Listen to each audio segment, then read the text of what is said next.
you guys are free to take as many pictures as you would like in here. And next trip you guys can file in. Feel free to take as many pictures as you'd like. I'd ask that you try to stay in the yellow lines within the middle of the room. Please don't wander off too far. Stay in the yellow lines in the middle. We'll have someone here to speak to you pretty soon.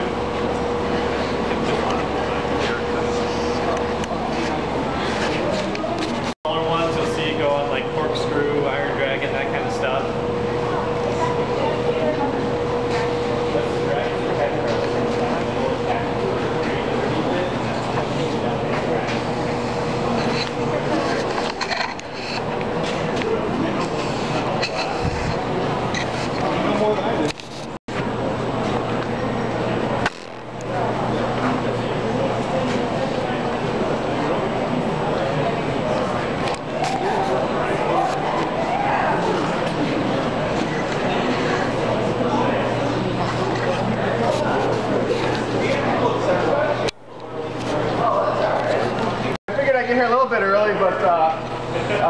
Maybe not early enough for you guys, but I'm sure it's cold out. You guys had a good time. But anyway, my name's Eric Lapp. I'm the manager of mechanical maintenance here. So I oversee the ride mechanics. We have welders. We have garage staff. Then we have another division, the facilities maintenance, and they oversee the carpenters, the plumbers, the laborers, landscapers. We have about 160 maintenance folks full-time here year-round. And you guys have been around the park. There's a lot of, I mean, it's a gigantic facility. Elevators in the hotels, all the hotel rooms, the painting of the hotel rooms, all that good stuff. But anybody ever stayed in Breakers Hotel? We are doing a lot of work over there. The maintenance department. I think you met my boss Ed earlier down at P&D. He was showing you guys the Rougarou train, the first 2 cars in the Rougarou train. But anyway, we do a lot around here. So thought I'd show you guys a couple things in the maintenance shop and give you a couple upcoming good things coming next year. One thing is Maverick. Has anybody ever ridden Maverick and been kind of uncomfortable with the shoulder bars? Especially the ears? Yeah, your ears. Your ears for if you're a little shorter, and then if you're a little taller like me. And to be truthful, I'm a bigger guy. I'm 6'4", and a little heavier. And I pretty much can't fit in there. And I'm a big guy. So I couldn't fit in there. But next year, and we haven't gotten them in, and I was really hoping we'd get them here to show you, but the new restraints are going to be like King's Dominion restraints. Has anybody ridden I-305 down there? They're kind of padded, and I tell you what, I fit them in them really well. They actually allow me to conform a little better, and it's usually my shoulders that hit when it's putting down, but I feel very comfortable with them, and I'm pretty excited to ride Maverick next year. But that's coming next year. We're working with, and I don't know if this is going to happen, we're working with Intamin to try to get some new body panels for Maverick, but that's kind of on the down low. For Millennium, I'm sorry. Rougarou, I'm overseeing the installation over there. You'll notice a couple things there. One thing on Rougarou, we have magnetic brakes this year. We put in 4 sets of magnetic brakes. And does everybody know about the magnetic brakes and what rides have them around here? There's, what rides have magnetic brakes? Millennium. Top Thrill. No, not Raptor. Maverick. Wicked Twister. Wicked Twister. Power Tower. Gatekeeper. No, not Power Tower, sorry. But Gatekeeper has pretty much the same deal. When you get on the ride, you'll see the brake fins down to your, around the backbone of the ride. And they're aluminum brake fins. If you know much about magnetics and magnetic poles, if something's more conductive, it's going to stick to the magnets a lot more. It's going to take more force to remove it from the magnets then it's non-conductive. So things like copper, which is very conductive, won't stick to a magnet, but it's very conductive. Things like aluminum is very conductive, but it won't really stick to a magnet. And things like steel stick to magnets, and they are also conductive. So we use all those things in combination when we have these magnetic brakes. So right here we have the catch car. Zach, you got a brake pin? There's no brake here. You guys have never seen, nobody's ever seen this out of trough before. Here's what happens. Back here, this is the back of the catch car. You got all these bolt holes. These wire ropes here, these samples here, are the actual wire rope that pulls the catch car. These connect to a device that bolts here and here, and there's two of them. So when it's in the trough, the rope will be coming out the sides and sitting in the trough right here. On this end over here, there's another wire rope connection. You connect these parts here, all these holes here. Goes back here, around the shiv, right where you launch, right where the back end of the train is where you launch. In fact, if you're in the back of the train, you're pretty much sitting on top of that shiv. It goes all the way back to the hydraulic room. If you ever pass the hydraulic room with launch, you hear that wind-up noise. Yeah, there's a lot of power there very quickly. Getting pushed in the hydraulic motor is a lot of stored energy from our accumulators and hydraulic system. But anyway, this here, does anybody know what this part is here? Right back here. It's the most important part of the catch car. This is the dog pocket. This is where the dog in the train, like the chain dog, we call it a train dog, fits into here. A little switch here, pushes it down. The dog comes back, locks into the catch car. This little piece right here is what pushes that train from 0 to 120 miles an hour in 3.5 seconds. The rest of this is so long for one reason, and it's because inside here it's all magnets. This whole thing up to there is full of rare earth magnets. Those rare earth magnets are what makes the eddy current brakes work. When you pass that conductive piece through them, the rare earth magnets work in a fashion as to oppose the direction of force. So I got a piece of aluminum here. It's just like the brake fins you see on Maverick, on Gatekeeper has aluminum, Maverick. I think that's about it. But aluminum's conductive, but it's also stiff. Copper is kind of not really a good structural material. You don't see buildings made out of copper. You see buildings made out of aluminum, you see structures made out of aluminum. So aluminum's still conductive, but it's strong. Copper is very conductive and has a very powerful magnetic force, but it's not so conductive. Now, you see me, I can barely pull this out. And what I'm doing here, I'm pulling it past these magnets. It's not stuck to it, it's not stuck in it, but the magnetic forces are pulling on it. So what happens is, oh my gosh, this is crazy. I've never done this before. Everyone gets to play with doing stuff like this. I mean, you can tell I push on this. I'm a big guy. It's there's a lot of push to push that thing. I was gonna say he does one finger. Yeah, you can still push it very slowly. So the faster you're going, so can you imagine that this thing weighs 1,500 pounds, the train weighs 12,000, 13,000 pounds, the wire ropes, all the inertia built up from the hydraulic system, this is what stops it. The catch car is what stops it. That's why there's all those brakes in there. The rotating drum, that drum in there weighs 16,000 pounds. All the gears weigh thousands and thousands more pounds. And it all stops it with the eddy current brakes in this catch car.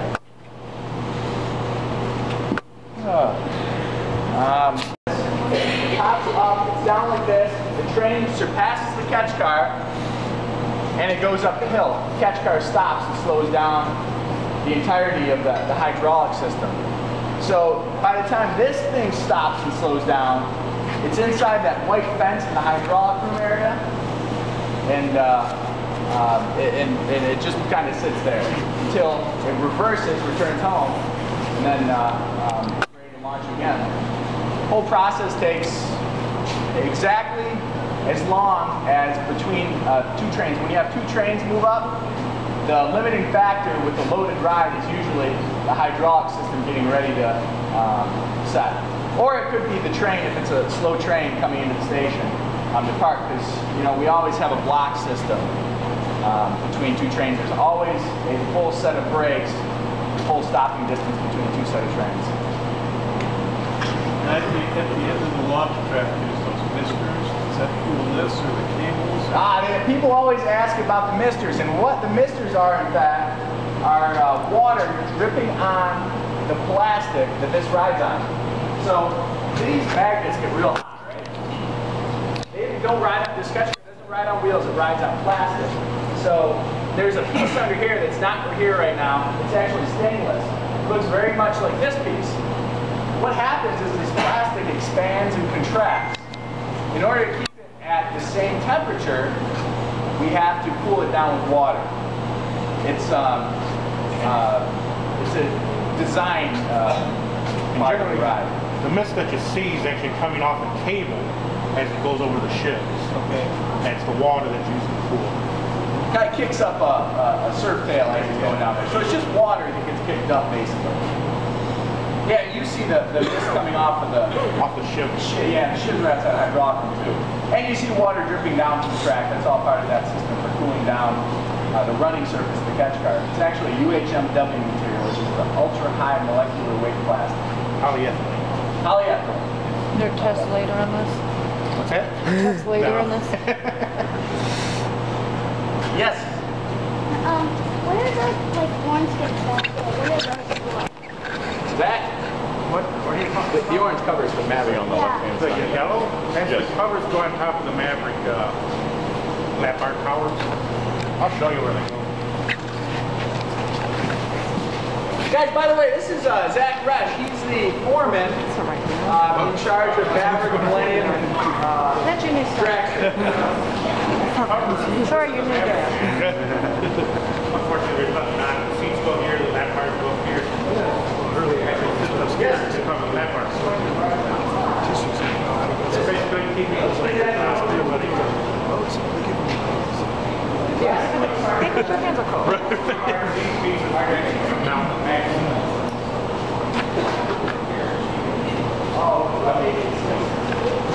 Fork truck. Generally, the big fork truck is in the low number. And you get up from the ride to here, we use the grade on right outside. You guys ever look at the launch track and drag? There's all the brakes that go down. It's about this long. Those are the eddy curve brakes that react on the train. This is the catch car. Those eddy curve brakes react on the train magnet.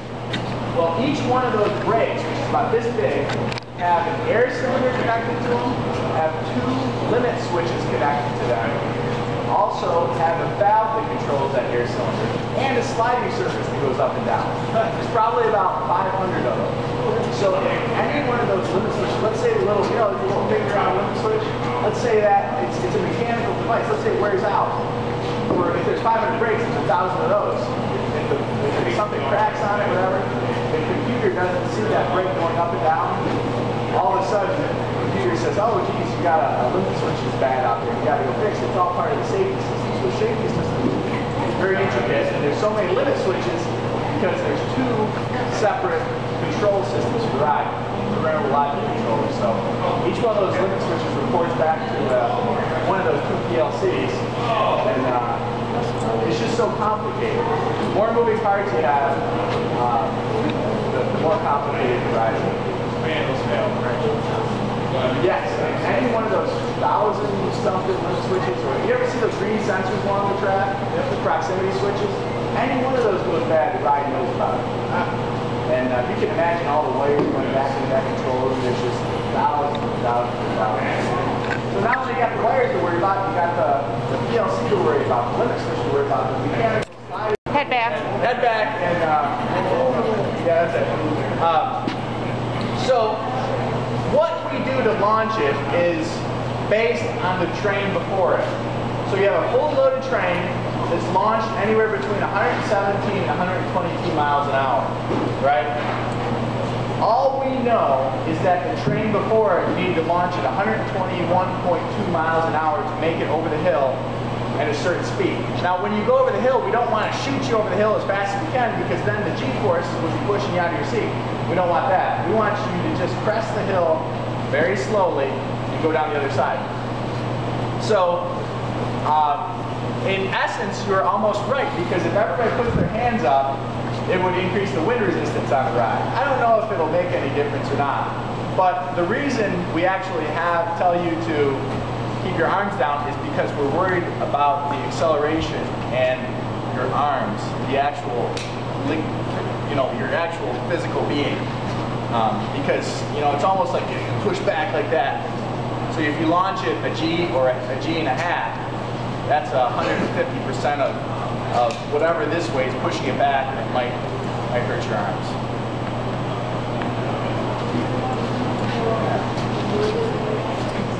Yes, sir. Do you go on the roller coaster every day to tighten everything? Yes, we go on the roller coaster every day to tighten everything.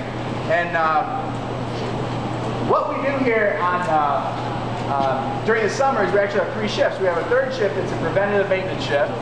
They check everything, they look everything over. We have a 2nd shift that kind of keeps the rides going, and then we have a 1st shift that kind of does everything in between. As far as the tightness of bolts, we use a lot of torque stripes, which is a stripe on a bolt to make sure it's in the right position, it hasn't moved.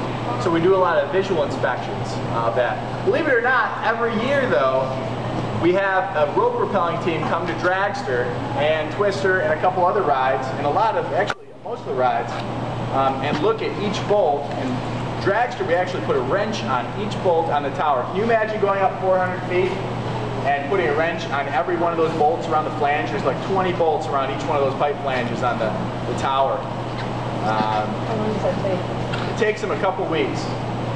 Rappelling down, they have a nice little torque wrench over there, and it's a lot of work. And we're talking Yeah.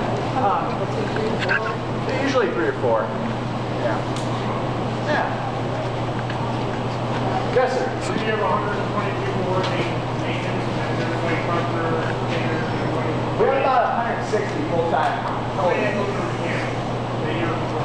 We have 43 full-time ride mechanics right now, and we hire some seasonal ride mechanics in the summer, so our staff increases in the summer as well.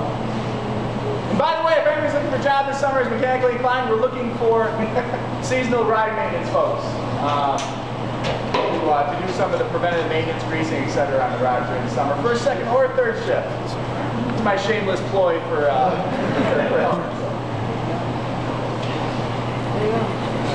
All right, who's in charge here? We need that whole, another 5 minutes in here. Another 5 minutes. We could. We like it in here. Yeah. We can stay on the schedule about another 5 in here. Oh, okay. Well, that's good. Not a problem. Yeah. 5 or 10. Wait, is Tim Walsh here? Oh, you're gonna say It was. Oh, this is his group, though, right? And me, Jason, we each have a group in here. Jason had to top out for a second. He just wants to hold it. So if we could. Yep. One thing you'll notice, and I don't know if you guys noticed it on the roof, but it has shoulder harnesses very similar to Raptor. One nice thing for me is that there's a couple seats in the Rotoroo this year. It'll be in the middle of the train that are considered the XL seats. They actually have a different locking mechanism in them, and they're a little bigger for bigger people than they fit in. Gatekeeper actually has those too. The seats are actually pretty comfortable over there. We actually have the eddy current brakes in the cones, which are underneath the train. So when you walk into the Rougarou train, there's 5 or 4 sets of these pneumatic cones that as the train pulls in, the pneumatic cones come up, they go into place, and they create a floor for you to both get on and off the train. Those are all in place. The lift was actually widened a little bit. The handrails on the lift was widened a little bit. We pretty much have everything set. The first Rougarou train was supposed to get here yesterday. The other last 6 cars, but I haven't seen it yet. Up and ready for opening day. It's nice not to have to worry about the track this time, but everything else is a new control system on it. Consign, who designed the control system for Gatekeeper, is also designing the control system for Rougarou. Actually, they designed it for Magnum too. We got a new control system there last year. How'd they get the name for Rougarou? How'd they get the name for Rougarou? Did they call my sister? I don't know. Any questions? That car that we sat in this morning, is that a specific car number that I can look for this summer? That's train 1, car 1 and 2. Okay, thanks. Yeah. Want to know that. Gotcha. So let's get the rest of train 1 here real soon. Put it on the track as soon as it gets here.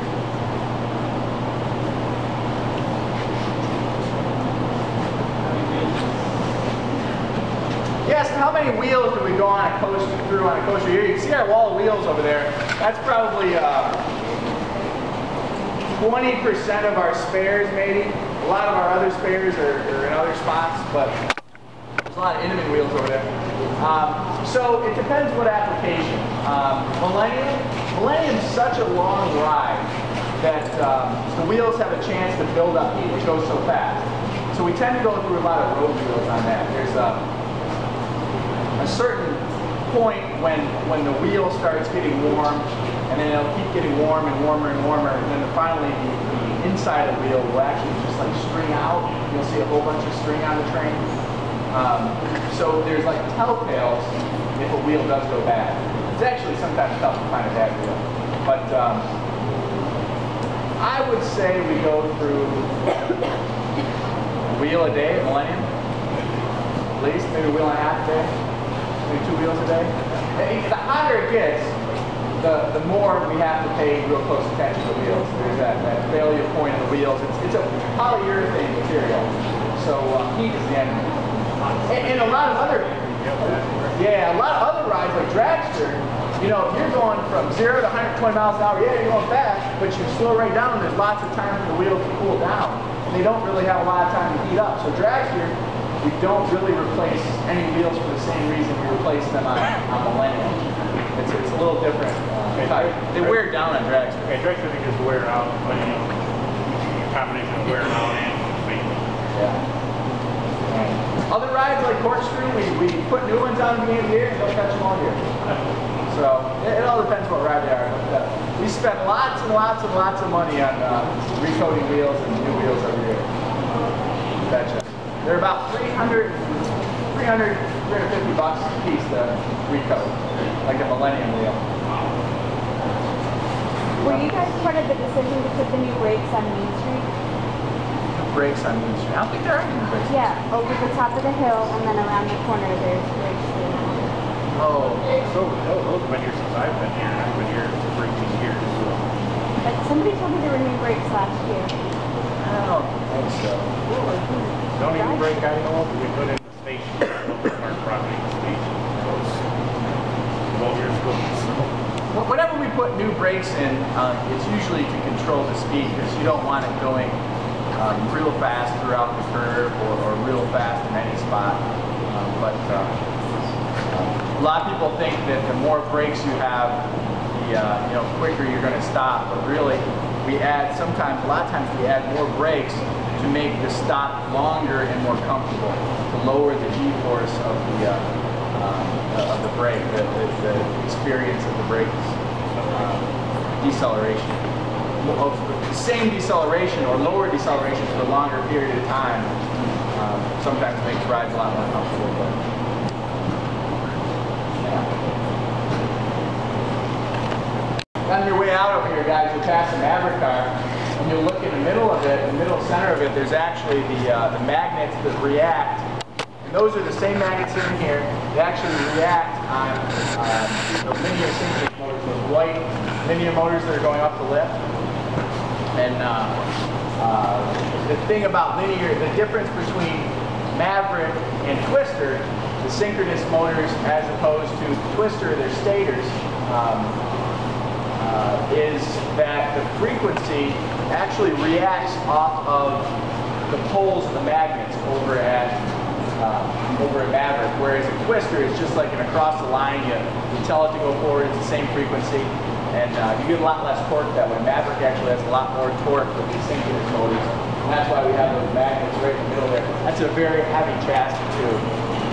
Really very heavily built for those that magnet assembly down there. This is the magnet setup. It's quite heavy. It's probably 60, 70 pounds. What was that you said again? That's a magnet assembly out of this part right here. Oh, okay. Wow. For doing maintenance, this is that. There's a clutch on the train, so when it's at the launch position, there's hot rails that energizes this clutch. The dog drops down and it goes in that pocket. When it pushes on this rail down there, it actually pushes it up so that it won't come back down without electricity. And then even if it comes down a little bit, it'll like hit here and then it'll push it back up into position. Thanks, Eric. Thank you guys. Thank you. Have fun. Stay warm.